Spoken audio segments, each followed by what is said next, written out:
No, James, it's going on now. Yes, we are live. So we're going to wait for just a couple of seconds. 4 people already in. Going to be a big day today, James. So going to wait just for a couple of seconds to give people a little bit of time to get in before we start. But yeah, James Lieber, it is not coming on at 8:30. It's coming on right now. So going to go ahead and just give a couple more seconds. Still at 4 people. I think we'll go ahead and start. So hello, ladies and gentlemen of Vanderbilt, and welcome to Terrier Talk Season 2, Episode 3. A big game, the Holy War last Friday night, and we have to be interviewed today the starting quarterback for the Terrier team, leading them onto the field for that game, Mr. Gavin Daigle. Pleasure to have you on here. Thank you. So, big game, of course, Friday night, and this was your first ever start playing quarterback for the Terriers, leading them onto that field. Obviously, we know the result of the game, but first, your first ever start, how did it feel out there? It's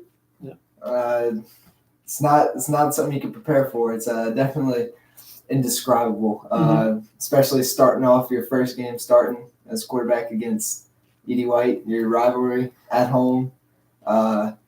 Big turnout, but I mean, it's just like practice. It's a different environment, but just like practice because it's offense. You're in the game. Right. Defense forms to you. We work 3 months for this. It's in a lot of ways it's just running what we've done for this entire time since May.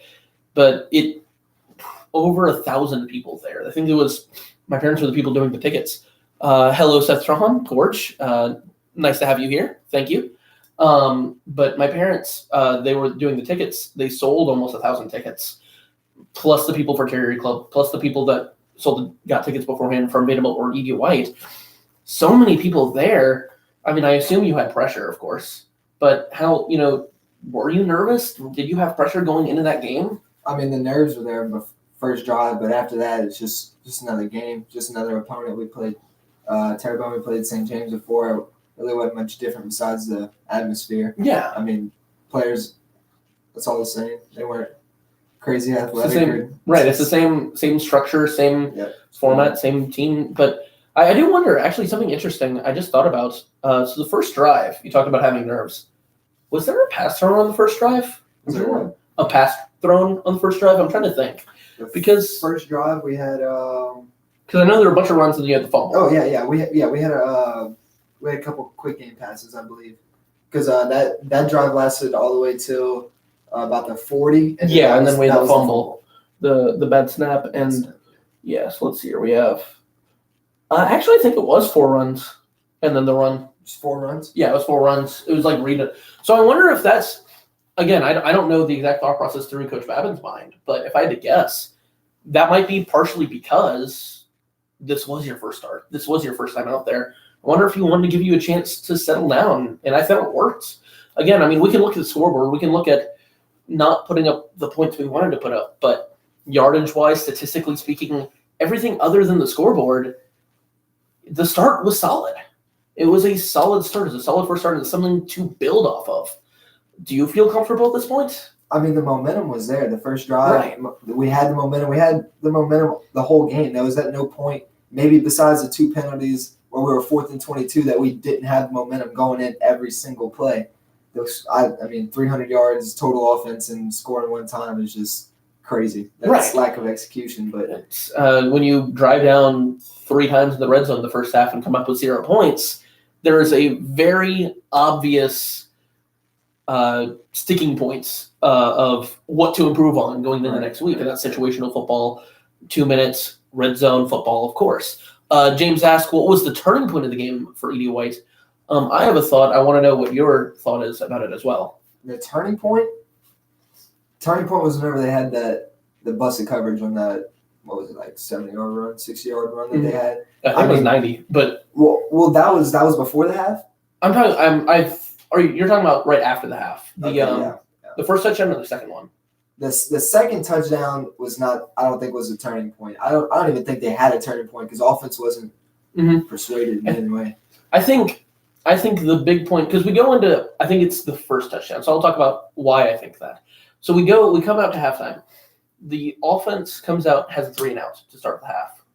Right. That punt and the punt return, I think, is the turning point of the game.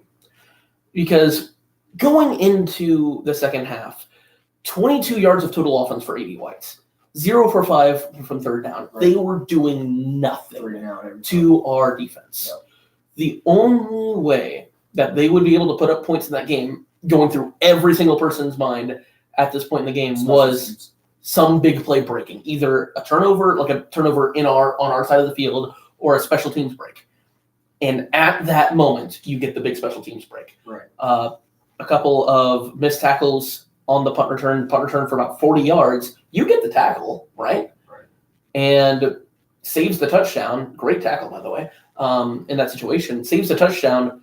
But now, flash forward 3 plays later, you get the 4th and 9, and instead of punting it like they would if they were on their own 40 or own 35, they take that chance, they get the lucky break, they get the touchdown, and it rolls. Right. I mean, it's hard to say that was a turning point, though. I'll be honest with you. I agree with you because that they did capitalize off that opportunity. Mm-hmm. But Coach Lede said that Coach Atwell said every game comes down to 5 to 7 plays. Right. Remember that? And then Coach Lede said games are determined the first 4 minutes of the second half and the last 2 minutes of the game, right? Right. I don't think they had that. I'll be honest with you. I think offense just kept doing their thing.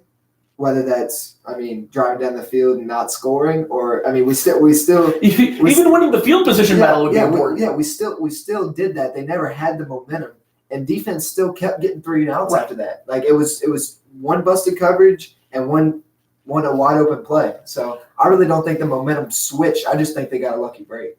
And I think a lucky break is a momentum switch in a lot of ways. That's you know what I mean? That's how the momentum switches. I wouldn't give them the momentum. I think we were chucking hard. Look! It doesn't matter how much momentum they had. They were not moving the ball on our defense. They didn't have a single drive the entire game. That is true. They had one. I will get to your question in just a second, Price. It's a very good question, and I have an opinion on it. Opinions on game officials. I think you will too. But they don't get a single drive. They only have one true first down moving the chains. They have 2 touchdowns, 2 big plays, but only truly moving the chains once at the end of the game on 4th down. They actually finished the game 0 for 10 on 3rd down, which is atrocious. You should never win a game like that. But if there is a turning point, you could make the argument, there maybe wasn't a true one, it just sort of happened. But if there is a turning point, I think that was where it was. Even more so the 3 plays before the punt return, because the offense hadn't been stopped up to that point. Right. That gives the defense momentum. That gives the defense confidence. We were talking about going towards the end of the second half. They were end of the first half, second quarter. They are just desperate to try to get to halftime. Right. 2 yards away from the touchdown, of course. That would have changed the game. They're so desperate to try to get out of there. Their defense was flailing. It was awful. And that 3 and out probably gave them a lot of confidence. So that just exchange, I think, was huge in the game. Any thoughts on that specifically before we get to the next question? I really think you covered it all. It's about all I had to say, too. Okay.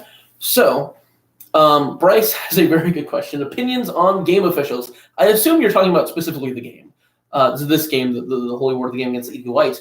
I know. So, Gavin, you had, I think you were, it was 12 for 29 completion percentage. 12 or 14, one of the two. I think you're right. Yeah. So, whatever, slightly under 50%, like 41, 44, whatever it was. And one thing about this real quick, I think there was a misconception on our team that we had a lot more penalties than they did. Mm-hmm. It's untrue. We had 2 more penalties than they did, 10-8. However, they had more penalty yards than we did, 185. So the referees weren't making mistakes. It wasn't a mistake by, what was the word I'm looking for? It wasn't a mistake that they specifically made. It was a mistake by omission that they made. I felt like there were at least a half a dozen throws throughout this game that you threw, or maybe Don Luke threw, throughout this game, specifically in the second half. You throw it, it's incomplete, they tackle the wide receiver, and there's no call. Right. No pass interference. No PIs. And we got a couple. Yeah, I know we got 2 for sure. Right. But there was maybe 6 that were questionable. Exactly. And The those difference between our penalties and their penalties, our penalties were 5-yard, 10-yard, exactly. offsides, holdings, illegal procedure, whatever you want to call it. Theirs were 2 30-yard pass interferences, roughing the passer. Exactly. Like every penalty Edie White committed, whether it was called or not, had a huge impact on the game. If our offense is clicking, not getting penalized on every single pass, I'm talking about like not getting stopped on every single pass. The pick, for example, was probably a pass interference. They bump them off the route. It was a little bit of an overthrow. You bump them off the route, and it goes right into the safety's hands. Probably should have been a PI. That's huge because we probably drive down and score there. And that's a desperation point in the game early on in the fourth quarter, if I recall correctly. So huge game-breaking calls that don't get called. That's the difference in the game. Our offense is clicking in the first half and would have continued clicking in the second half, I think, if it weren't for those calls. The only thing I have to say about that is, I mean, you are pretty much right for the most part, I believe. I'd say the same thing, but ultimately you can't put the game in the official's hands. Of course. I mean, you shouldn't even put yourself in the position to get those calls, and the obvious ones will be called. But the ones that are questionable, that get all the boos, you should be able to bounce back right from that and keep driving. And I think that's the lesson that we have to take from this game as fans, as a team, especially.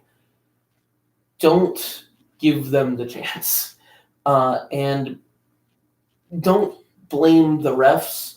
Blame the 3 failed red zone conversions. Right. Blame that's where we could have never let the refs have a chance to do that. Right.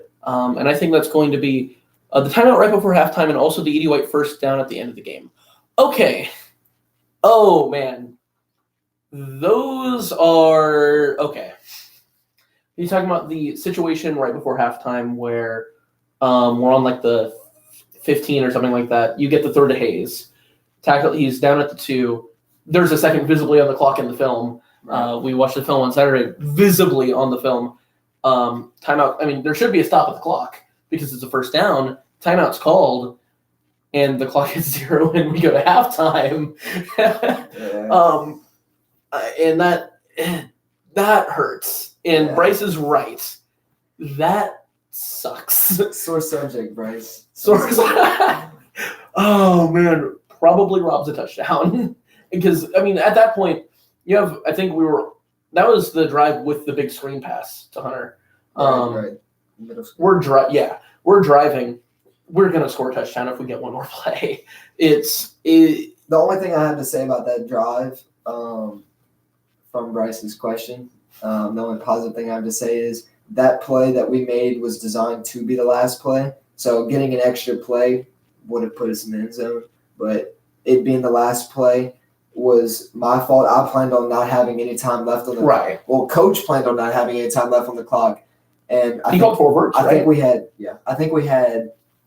6 or 7 going into that play, 6 or 7 seconds. So my plan, I actually didn't do what Coach told me to. I actually went with a quicker route, and Hayes made an amazing catch. But I underthrew Hayes from the end zone to get it out quick, and then to give us the opportunity to have one more play closer to the end zone. Right, which wasn't the plan. Yeah, right. I get what you mean. But I actually, looking back at it, I should have done what Coach did. Coach told me to do, which was take the shot. Take the shot, but I didn't. And I mean that may or may not have cost us a touchdown, but I mean that's about all I can say. Again, it's another situation of yes, the refs made a mistake. There's a visible mistake on the field in the film, but we have the chance to not give them that chance to make the mistake. Right. The other one I want to address myself. I was in the press box. The Edie White first down at the end of the game was a first down. It was pretty clearly a first down. If anything, the spot, again, I'm not expecting you to have a clear view on this. I was in the press box. It was, for a call correct to the line again, was the 26. They got to the 25. If anything, the spot was generous to us. I was in the tent. I had no point. Yeah. So. If anything, the spot was generous to us. They line up the spot at the 25.5. It was a first down. It was barely a first down. It was a good play call on Edie White's part, we had to bite in all on the run. You didn't see it, but we had to bite in all on the run on 4th and 1. It's the pull read, pulls outside, sort of like a sweeping action. Yeah. Barely gets there. Chandler trucks him. You got the first down, buddy, the one of the game, but you had to pay for it. It took about 10 years off your life. But you got it. Good for you. And 2 minutes left to go in the game. It was a first down. It definitely was a first down.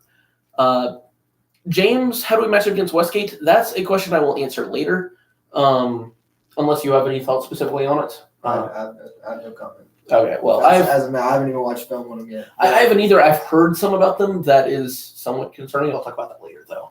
I want to hear that. Oh, you are? Well, we'll talk about it specifically on the defensive side of the football. It's, I'll go more in depth later on because it's part of the preview, not the review. But our defense has always been, first of all, great. But second of all, if there was a weakness, it would be the big play. You know what I mean? And a lot of times it would be a DB getting beat one-on-one by a wide receiver. We saw it against Shaw. We saw it against Central Catholic. We saw it against Assumption. We saw it against E.D. White last year. We saw it against E.D. White this year. It happens. Westgate has the number 1 and number 2 wide receivers in the state. Wide receivers have always been a matchup problem for us. And it will be the worst matchup problem for us the entire season here, easily. So it's a concerning matchup. From what I've heard, Westgate's somewhat undisciplined, somewhat very talented, which is also concerning. You know what I mean? It can either be a team that's undisciplined, we can abuse that, or it's a team that's going to be very talented, and we're not going to be able to move the ball very much. But I think the offense is going to have to give the defense breathing room in order for us to win this game. And we'll talk about that more later. Well, I mean, defense shouldn't really have to do all the work. I mean, last game they saved us. I mean, all those 3 and outs, that kept us in the game. And, I mean, offense gets the same amount of tries as the defense. Right.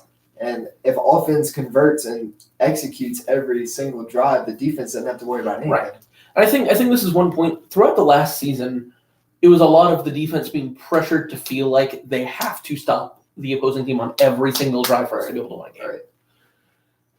That can't happen next week. Yeah, we have to give our defense a break. We have to. Because it's not that our defense can't stop Westgate on the majority of drives and hold them to single-digit points. That is definitely possible.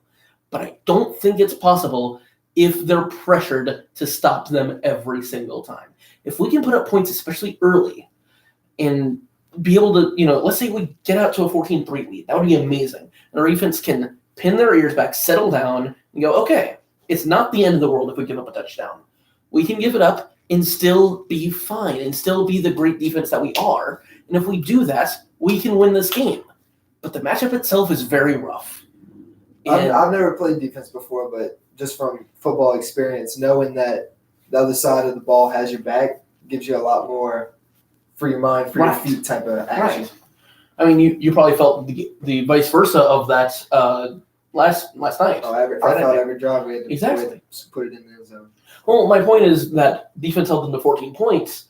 You knew, obviously, you want to score every drive, but you knew that even in the fourth quarter, when we weren't scoring on every drive, the game was still not over. The game was still one last point. First of all, thank you, Masters. I want to guess that's Roman Masters. I'm not 100% sure for commenting. And hello. Thank you for stopping by for the show. But one last point. We brought it up briefly earlier on, but the fourth down, so set the stage a little bit before I ask you about it. We're down 14-0. Fourth down and 22 from like our 25-yard line or 28-yard line. I think it was the 27, excuse me. Drop back, scramble up the middle, get the conversion, convert on 4th and 22, leads next play to a touchdown. Our first touchdown of the season, and the only touchdown we had in the game. Huge play, gets us back into the game early on in the fourth quarter, probably the play of the game. What was going through your mind during it? That play wasn't designed to look like that. Oh, no. There's no... that was an all, I guess you should say, Hail Mary type of play. Right. That just opened up. But, I mean, it wouldn't happen without Hunter Porce's block. I mean, Yes. Our receivers blocked amazing all game. Like, we couldn't ask for a better performance by them. And he allowed me to get the first down, thank God. The touchdown really wasn't in my mind. I just knew we had to convert fourth down, and then we'd go from there. But, he allowed it, and, thank God. But it's just ironic. Coach Babin said in the meetings our only touchdown came from a 4th and 22 where we didn't have the momentum. Right. And every other time we're in the red zone, we don't convert. Have all the momentum in the world in the first half. We just had 2 penalties right before that, and then we score, which is very ironic. But I'm not taking any of the credit. Actually, my offensive line allowed the pocket. There was 15 yards of gap in between me, and without Hunter's block, it wouldn't happen. And that is very true. And it's the entire play was remarkable. Everything about it, the blocking, the running, it was a remarkable play. And I'm going to give you a little bit of the credit at the very least. It was, first of all, the decision to scramble on 4th and 22. It was, again, was it 4 verts or it was something along those lines? It was some kind of desperation Hail Mary. Not many calls on 4th and 22, as Coach Bevan says. Whatever it is, it's going to be some 4 routes. And the decision to scramble, the right one, of course. Again, what were you thinking at that point? In the moment? Yes. Dear God, let me get this great. See, because I know what I was thinking going through your head at that point. Like what I was thinking was going through your head. It's like, whatever, just do it, just go. If it would have been any other play, you can run, you can get straight to the sideline, run out of bounds, save some of the clock, right? Go try to make a move on the first defender, but. Whenever you're in that kind of situation, you run around just to get yards. You can't go down. Right. So that's pretty much what I try to do. And like I said, Hunter Porsche allowed me. Yeah. Fourth down, the pressure's on. Biggest game maybe of the season, most hyped game going into the season, first game, and you make that decision, you make that run. The blocking's there, and we get it, and it leads to the touchdown. Congrats on that. It was a great play. Thank you. Jonathan Jensen, I answered that question a little bit earlier, but a quick he asked about the 4th down spots. The spot was fine. It was a good spot. As depressing as that is to say, the spot was good. If anything was generous in our favor, they got the first down, in my opinion.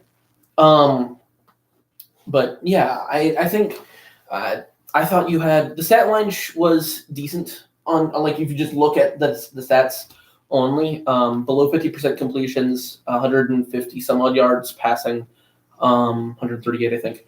No touchdowns, 1 pick, some rushes, good punting. That tackle, of course, also very impressive. The stat line was fine, but my eyeballs say you're a quarterback that has a lot of upside, a lot of you can do great things going into this year. I don't know. This isn't the best wording for that, but my point with this is you had a very good game. You showed signs of being something special going into the season. And I'm proud of that, and I want to congratulate you on that. I appreciate that. Thank you. Thank you. So I think that'll be all for you. Appreciate it, buddy. Yes, sir. Thank you. Also, John said hey. So, what's up, John? So thank you, John, first of all, for coming on the program and greeting us. So we talked a lot. That was probably the longest interview that I've had so far on the show. And I think that's okay because it ties in a lot to the E.D. White game. But I want to go ahead and bring up a couple of other things during that E.D. White game that I think are important as well, just outside of what I talked about with Gavin. So in a lot of ways, that E.D. White game was a classic. And I hate to say that because we lost. And it sucks that we lost. But in a lot of ways, that E.D. White game was an absolute classic on the football field. The outcome, it was a story. It was a story. And it was a great story. It was a tragedy, but it was a great story. And I'm going to tell that story. First half, obviously, a lot of people here watched it, I would assume. But the first half of the game, absolute physical domination on Vanderbilt's part. We outgained them 197 yards to 22 yards of total offense on their end. They were 0 for 1 passing. They had multiple quarterbacks with negative rushing yards going into the first half. They had nothing. They were 0 for 5 on third down. I brought up that stat earlier. They had nothing defensively. It was the most lopsided 0-0 game I've ever seen at halftime. All of this physical domination, we were the better team. We were convincingly the better team. And yet, the score was 0-0. And that is deflating going into the locker room. It just is. And we saw that a bit going into the second half. Before I talk about the second half, there's one big moment from the first half that has to be discussed. We get the ball with about a minute and a half left to go in the first half. We start driving. We get a big play from Hunter Porsche. And talked about it with Gavin. Get down to the 2-yard line. And the clock runs out to 0. It probably shouldn't have. But we go to halftime. And one thing I think as a fan, I would regret just a bit going into halftime, going through my mind, is the fact that we had 2 timeouts on the board. I think that there's just, and I'm not blaming anyone for that, but we had opportunities to stop the clock, to gain a lot of time from that. And we didn't have the chance to take them. And I just wonder, to me, there's a little bit of regret from a fan's mind that we didn't have those chances to take those timeouts and be able to stop the clock more, be able to have more time there. You know, say we get that play down to the 2 with 40 seconds left. And that could have been possible. We had to play third down. We stopped them. They run up 30 seconds before punting the ball. We had to play first down. We decided not to stop the clock. We decided just to go ahead and call a play. 10 seconds from up there, we have a chance. Maybe we're there with no timeouts and 40 seconds left in the game, in the half, and we can easily drive in and score a touchdown. I think there's a bit of regret there. I really think there is, just as a fan watching that, and I think that's unfortunate. But the way it ended, as I think poor of a call the refs made, E.D. White shouldn't have gotten out of that half unscathed. But between the refs and us not being able to capitalize in the red zone, again, I'll talk about this in a little bit more, but 3 drives, no red zone points in the first half is the biggest problem coming out of that game. But E.D. White gets out unscathed, and honestly, I have to give them some credit for their game planning, for their adjustments that they made in the second half, because they found a way to win the game. As I think lucky as they got, as much as they shouldn't have won this game, they did. They found a way to win, and I have to at least congratulate them begrudgingly a little bit for that, unfortunately.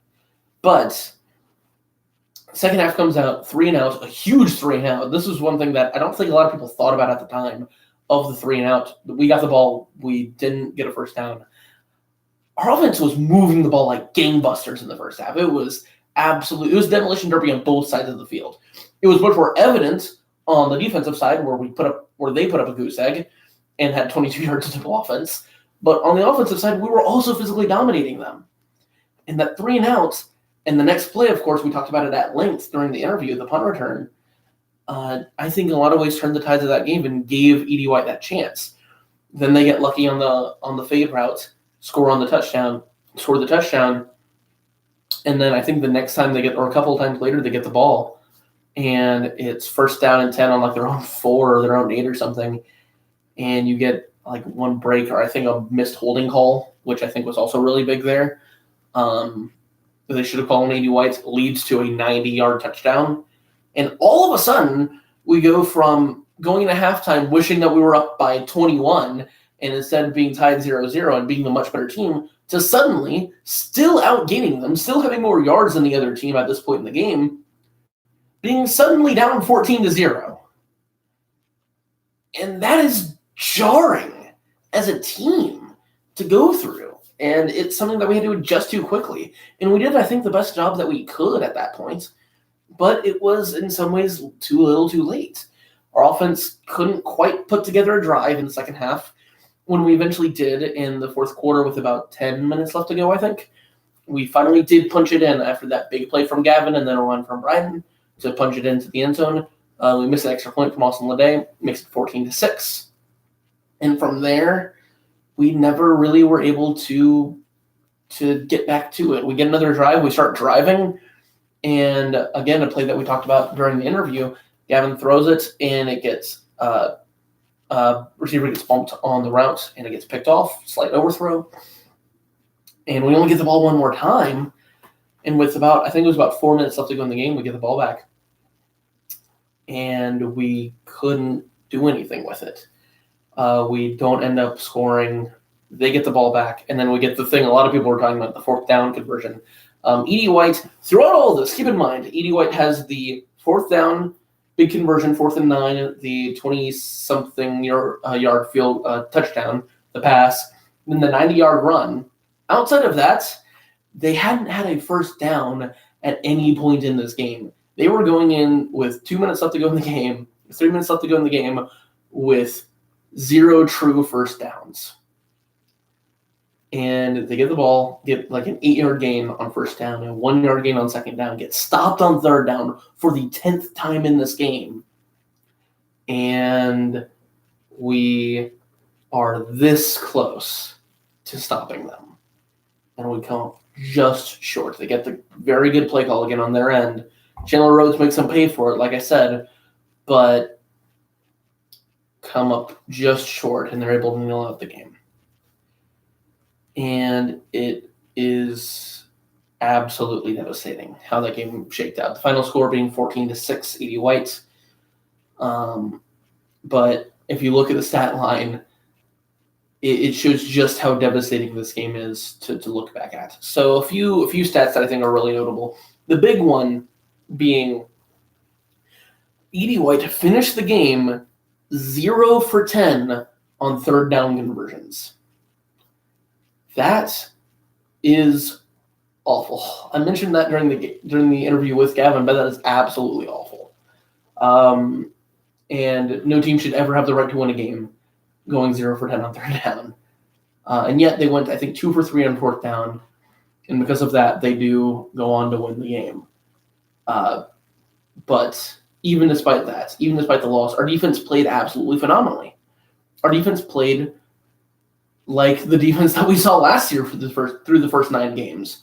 Our defense looked amazing, giving up only 14 points, giving up 1 true first down, not giving that first down until the final drive of the game, until 2 minutes left to go in the game. They went 46 minutes without truly moving the chains in a 48-minute football game. That's amazing. That is the best work I've seen from a defense in a very long time. It was absolutely amazing from our defense. Some other notable stats for our defense, we gave up 170 yards of offense, but 90 of those were on one play and 30 of those were on another play, which means we gave up 70 yards of total offense outside of 2 plays in the entire game. Again, phenomenal, and again shows the big weakness that our defense has, the big play, which is why I'm concerned about Westgate, and I'll talk about that a little bit later. I talked about it before, but I'll discuss it a little bit later when we get to the true previews.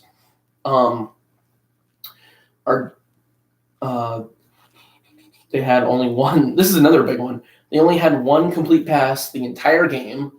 That touchdown, they went 1 for 3 passing. Again, awful. And yet they come up with the win.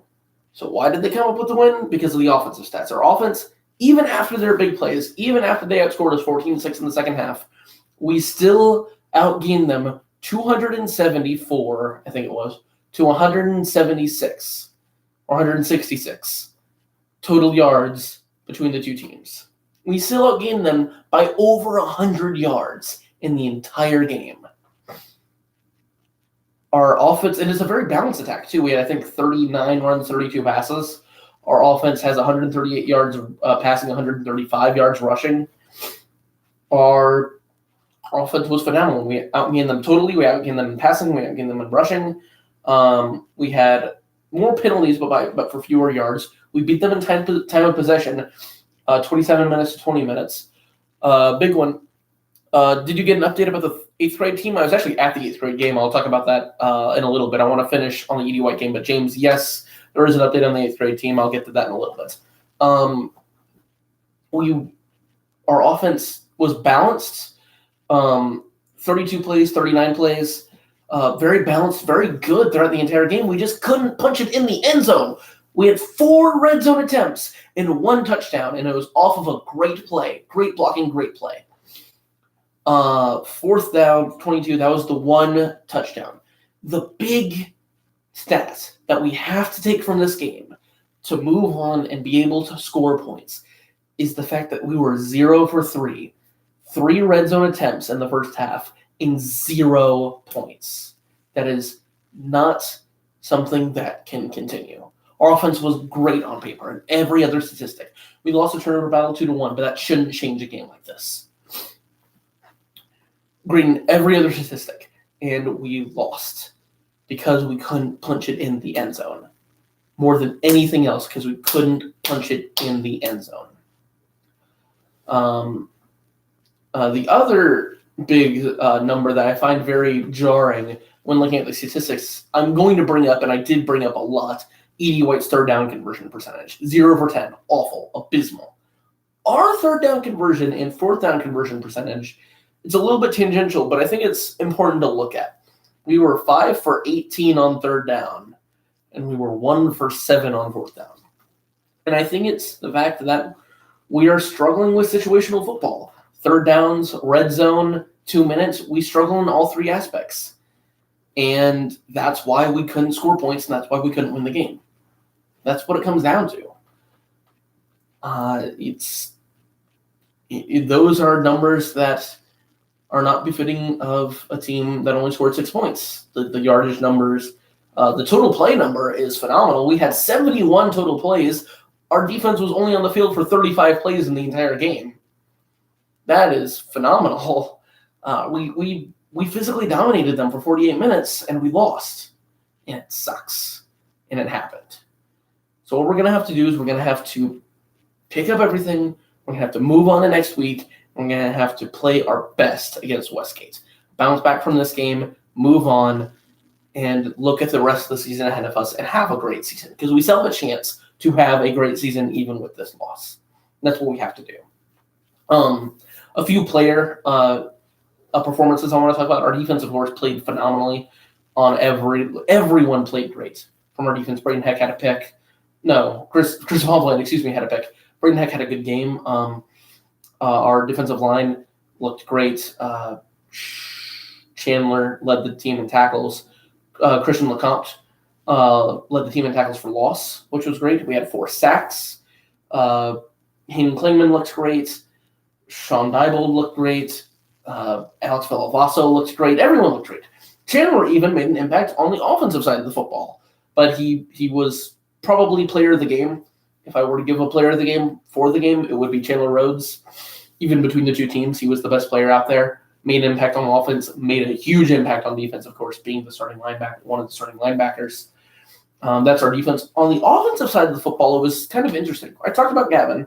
The game on paper was decent, but he had some signs, some flashes of brilliance, really, truly, during that game. Outside of that, Brian Roundtree looked solid. Great in the first half. He averaged like 4.5 yards of carry in the first half. Goes down to about 3.6 yards per carry in the entire game, which is solid. It's decent. Chandler had an impact on the first half on the offensive side of the football. Our offensive line looked fine, even without one thing I want to talk about, very important, is Mark Matthew.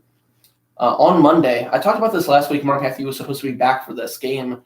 On Monday, his first practice back, this is very sad, he got injured again. He re-injured the knee, tore a torn ACL, and he will be out for the season, which means we are not returning a single starter on the offensive line, for this entire season. That is devastating. That being said, our offensive line looked really solid during the game. Gord looked very good. James Thompson looked very good. Hunter Mathern looked very good. Jacob Rhodes looked very good. Landon Martin, supplementing where he did, looked very good. Will Haydell, of course, the one senior on the offensive line now, looked very good. The entire line just looked solid. And that's a performance we can get every week. I'll take it. This is an offensive line that I was legitimately concerned about going into the season with one returning starter. Turns out 0 returning starters in a very relatively, there's a bunch of juniors for the most part, but players that didn't have very much experience. I was concerned, but we were solid there. You don't get 135 rushing yards if you don't have a very solid performance from the offensive line. So very good job from us doing that. Outside of that, the wide receivers had a game. I'm talking about the blocking from the offensive line was very good. The blocking from the receivers was phenomenal. It was outstanding. Ja'Cory had some great blocks. Hunter Porsche had some amazing blocks. He embarrassed some DBs throughout this game. Playing at tight end, playing at slot, wherever he was playing, embarrassing people, pancaking them, blocking 2 people at once. It was amazing. Hayes Thompson had a great game, not just blocking. He had some very good blocks, but more than that, the way he played out on the field in general with his catches, with everything he could do, the blocking was solid, but the entire play was amazing. All the wide receivers looked great. Landon Rogers filled in for some plays, looked very good. John Luke, of course, played a little bit of quarterback as well, looked very, very good. Colin Robichaux played for a couple plays, played well. Hayes had a game. Ja'Cory had a game. Hunter had a game. All phenomenal, amazing games from our wide receivers. I think that is all the player performances. I know it was kind of jarring going from just a wrap-up of the game to the player performances. I'll try to be a little bit more within the review of the game in the future. But the E.D. White game as a whole was a classic of a game. It was an amazing experience. It was a tragic experience, but it was an amazing experience. We had great performances from everybody across the board. It sucks that we couldn't come out with the victory, but we did it. We had a great game. We couldn't come out with a victory, but we had a great performance as a team. And we have to compound that going into the next week and get ourselves our first victory of the season. I'll talk more about that game later, but it was a great performance from us, even despite the scoreboard, what the scoreboard tells you. So moving on, the rest of the week was very good. I think if we just look at overall events, we went 3-1. If you weight all of them in terms of how much people would look at each event, we went 3-1, which is amazing. The only loss being, of course, the tragic game against E.D. White. Our cross-country team, I think we won the meet. I know we beat E.D. White at the very least. So a great state championship defense beginning for our girls. And the boys also, I think, did very well. I'm not 100% sure on that. I apologize. But I think the cross-country team in general did very well. Great for them. They also had their timing for themselves on Thursday. So great for them. The 8th grade boys team, I was announcing during that game. So James, now I'm answering your question. The 8th grade boys team, I was announcing during that game, and they looked interesting. They looked very good. They had a quarterback, Will Luke, the son of teacher Miss Caroline Luke, and he looked very good. He looked like someone who could develop into something very, very good in the junior varsity and, of course, eventually varsity levels of high school football. And then he gets injured in the 4th quarter. And that's unfortunate, and it was very sad to see. I see him the next day at school, and he's in a cast, and that is awful for them. Will was great. He looked very, very good on the field, but despite that loss of Will Luke, they actually come out with the victory, 12-6 over the Evergreen Eagles. Great job for them, but I hope they can rebound from that injury. I'll talk about that a little bit later on in the previews, but I hope they can come back from that. And then finally, volleyball only had one game, I think. I don't think the Episcopal game ever happened. I'm not 100% sure, but I don't think it happened. We did play in our regular season home opener against Central Catholic, We did play and we did win. Somewhat interesting how this game went down. Central Catholic won the first set 26-24, but then we came back and we pretty much dominated the other 3 sets, going on to win 3-1. In an interview after the game, the head coach of Central Catholic talked about how much more experienced the Vanderbilt team was and is than the Central Catholic team. The Central Catholic team was very good and very solid and started out in front, of course, winning that very close first set.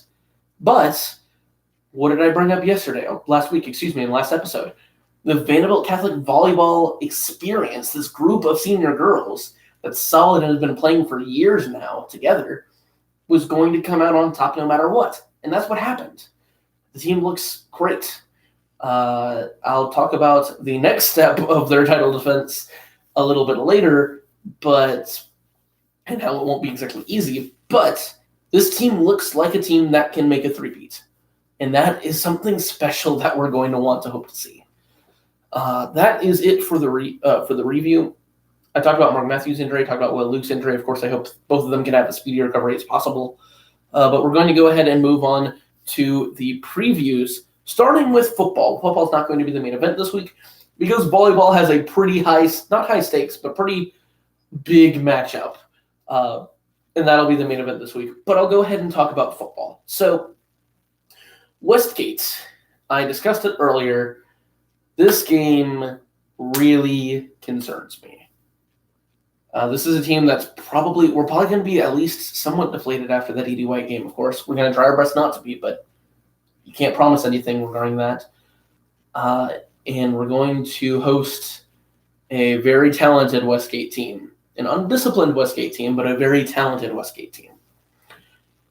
The big problem is in the matchup. It's probably our worst straight-up matchup of the season, if I had to guess. Our biggest problem on defense, and our defense is our strength, as we saw from that first game, our biggest problem on defense has been losing those one-on-one wide receiver defensive back matchups. And we are going to be playing against the 2 best wide receivers in the entire state. That's rough. That is not an easy matchup by any stretch of the imagination. It is going to be a rough matchup for us. I don't know if Westgate is exactly better than us, but I think Westgate's going to have a very strong matchup going into this game.